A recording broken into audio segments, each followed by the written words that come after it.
Let's get started. Drive safe.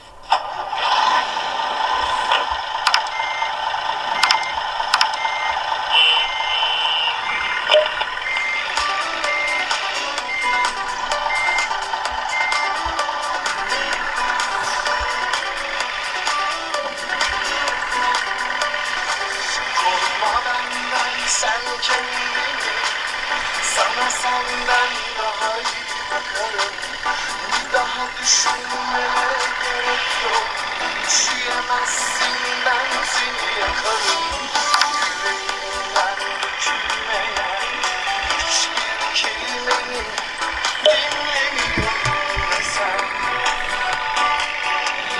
Hiçbir şeye zerre üzülmeyen sen nasıl bir insansın? Dear passengers, our driver and crew will be at your service to provide a safe and comfortable travel.